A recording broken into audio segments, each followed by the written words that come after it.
ভ্যাপসা গরমে কলকাতার ঘেরাটোপ ছেড়ে পাহাড়ে পাড়ি দিতে কার না ভালো লাগে, কিন্তু পকেটের স্বাস্থ্যের কথা ভেবে পিছিয়ে আসতে বাধ্য হন অনেকেই। তবে এবার মাত্র 250 টাকা খরচ করলেই থাকা যাবে দার্জিলিংয়ে। শুধু তাই নয়, এই হোটেলের জানলা খুললেই দেখা যাবে কাঞ্চনজঙ্ঘাও। মোড়ের ওপর পকেটের স্বাস্থ্যের ওপর বিশেষ চাপ না দিয়েই ঘোরা যাবে দার্জিলিং। হ্যাঁ বন্ধুরা, ঠিকই ধরেছেন, আমি বলছি তেনজিং নোরগে ইউথ হোস্টেলের কথা, যেখানে থাকতে প্রতি রাতে খরচ হবে মাত্র 250 টাকা করে। মাত্র 250 টাকা খরচ করে এই হোটেলের ইউথ হোস্টেলের ব্যালকনিতে দাঁড়িয়ে আপনারা কাঞ্চনজঙ্ঘা দেখতে পারবেন। বাঙালিরা বরাবরই ভ্রমণপ্রিয়, আর সুজলা সুফলা শস্য শ্যামলা বাংলায় সৌন্দর্যের অভাব নেই। পুরুলিয়া দার্জিলিংয়ের পাহাড় থেকে দীঘার সমুদ্র, রাঙামাটি বীরভূম থেকে ব্যস্ত তিলোত্তমা, কলকাতার সারা বাংলা বৈচিত্র্যে একেবারে ভরপুর। অথচ এমন অনেক বাঙালি রয়েছেন যাদের স্বাদ থাকলেও সাধ্য নেই বাংলা ঘুরে দেখবার। কিন্তু এই স্বাদ আর সাধ্যকে মিলিয়ে দিয়েছে রাজ্যের যুব কল্যাণ দপ্তর পরিচালিত যুব আবাস বা ইউথ হোস্টেল। দার্জিলিং আপনারা কিভাবে আসবেন? সব থেকে কম খরচে দার্জিলিং পৌঁছতে আপনাদের আসতে হবে শিলিগুড়ি তেনজিং নোরগে বাস স্ট্যান্ডে। সেখান থেকে আপনারা 105 টাকার বিনিময়ে টিকিট সংগ্রহ করে উঠে পড়ুন নর্থ বেঙ্গল স্টেট ট্রান্সপোর্ট কর্পোরেশনের বাসে। 20 মিনিট অন্তর অন্তর এই বাসগুলি পাওয়া যায়। এছাড়াও আপনারা শিলিগুড়ি থেকে শেয়ার গাড়িতেও দার্জিলিং পৌঁছতে পারেন, যার জন্য ভাড়া পড়ে জনপ্রতি 250 টাকা। তাছাড়াও আপনারা যদি গাড়ি রিজার্ভ করেন ভাড়া পড়ে 3 থেকে 3,500 টাকা। কিন্তু আপনারা যদি বাজেট ফ্রেন্ডলি ট্যুর করতে চান, আমি আপনাদের সাজেস্ট করব বাসকেই আপনারা বেছে নেবেন, কারণ মাত্র 105 টাকা বিনিময়ে আপনারা দার্জিলিং পৌঁছতে পারবেন বাসে চড়ে। এছাড়াও আপনারা যদি পার্সোনাল গাড়িতে দার্জিলিং আসতে চান, তাহলে গাড়ি পার্কিংয়েরও সুব্যবস্থা আছে এই ইউথ হোস্টেলের সামনে।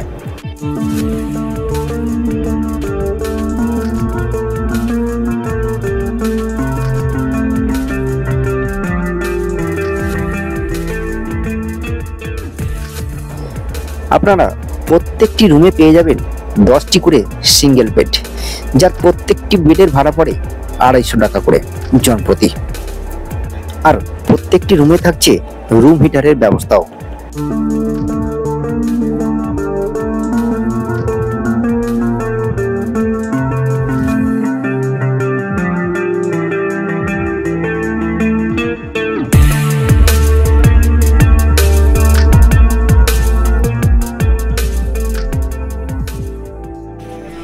এই হোস্টেলে থাকার মূল আকর্ষণ হলো ব্যালকনি, যেখানে দাঁড়ালে পাহাড়ের সৌন্দর্যে চোখ মজবেই, দেখা পাওয়া যাবে কাঞ্চনজঙ্ঘারও। কেউ যদি পুরো রুম বুক করতে চান, সেক্ষেত্রে খরচ পড়বে 2,500 টাকা। এখানে খাওয়া দাওয়ার ব্যবস্থা নেই, রয়েছে গাড়ি পার্ক করার জায়গাও। অনেকেই বয়সের জন্য টাইগার হিলে যেতে পারেন না। এই হোটেলের ব্যালকনি থেকেই উপভোগ করা যাবে পাহাড়ের সৌন্দর্য, দেখা যাবে সূর্যোদয়। এই ইউথ হোস্টেলের ব্যালকনিতে, এই গোটা ব্যালকনিটা যদি আপনারা রাউন্ড করে ঘোরেন, গোটা দার্জিলিং শহরটাকেই আপনারা সুন্দরভাবে দেখতে পাবেন এই ব্যালকনিতে দাঁড়িয়ে।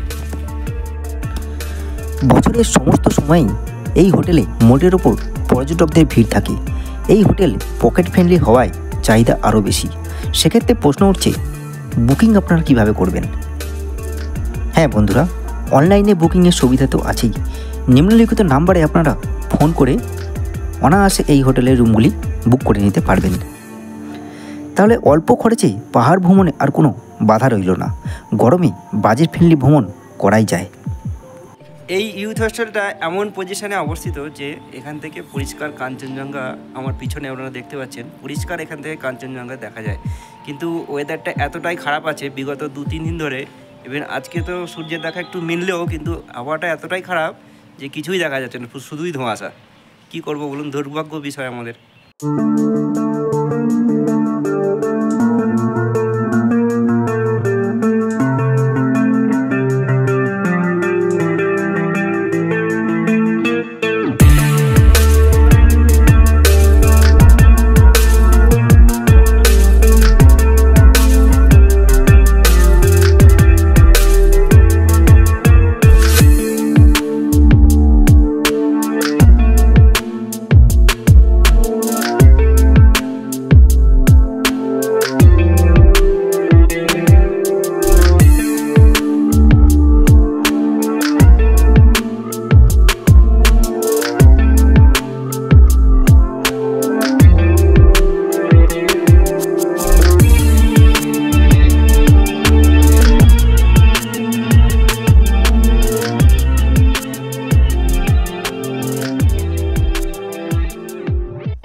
প্রত্যেকটি রুমে থাকছে আলাদা আলাদা করে 10টি বেড, একটি আয়না, একটি রুম হিটার এবং সাফিসিয়েন্ট মোবাইল চার্জার, এবং প্রত্যেকটি বেডের জন্য আলাদা আলাদা করে একটি করে ব্ল্যাঙ্কেট।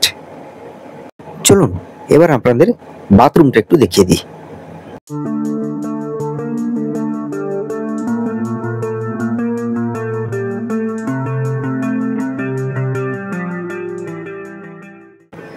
থাকছে সেপারেট 4টি টয়লেট, একটি কমোড টয়লেট এবং 4টি সেপারেট বাথরুম স্নান করার জন্য এবং একটি বেসিন, এবং প্রত্যেকটি বাথরুমে থাকছে আলাদা আলাদা করে গিজারের ব্যবস্থাও।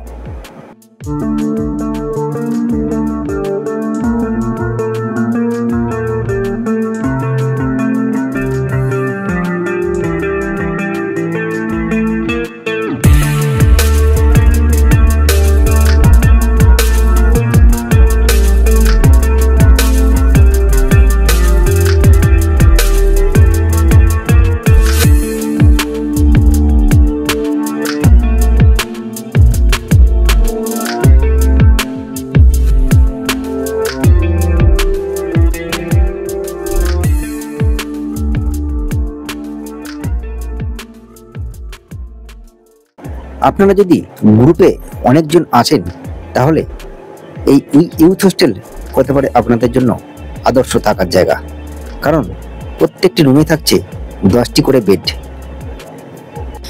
যার প্রত্যেকটি রুমের ভাড়া পড়ছে 2500 টাকা প্রতিদিন। আপনারা যদি 2500 টাকায় সম্পূর্ণ একটি রুম বুক করেন তাহলে অনায়াসে এই রুমে 10 জন থেকে যেতে পারবেন, এবং এটি হবে আপনাদের সবচেয়ে বাজেট ফ্রেন্ডলি ট্যুর। ম্যাল থেকে তেনজিং নোরকে ইউথ হোস্টেলের দূরত্ব পায়ে হেঁটে মাত্র 10 মিনিট।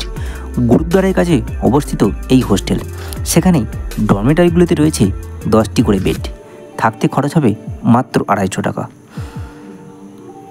2টি ডরমেটারির জন্য বরাদ্দ রয়েছে 3টি শৌচালয় এবং 2টি বেসিন। আজকাল অনেকেই 16 টিপে পাড়ি দেন পাহাড়ে, সেক্ষেত্রে তারা এই ডরমেটারিগুলি ব্যবহার করতেই পারেন। পশ্চিমবঙ্গ রাজ্য সরকারের উদ্যোগে সারা বাংলা জুড়ে প্রায় প্রতিটি জেলাতেই রয়েছে যুব আবাস। এক জেলা থেকে অন্য জেলায় বেড়াতে বা কাজে গিয়ে যুবক যুবতীদের থাকার সমস্যা হয়। এই যুব হোস্টেলে খুব কম খরচে থাকার সুব্যবস্থা রয়েছে। প্রতি রাতের ভিত্তিতে এখানে টাকা দিতে হয়। তবে জানিয়ে রাখি, এই হোস্টেলে কেবলমাত্র থাকারই সুব্যবস্থা আছে, খাওয়ার কোনো ব্যবস্থা নেই।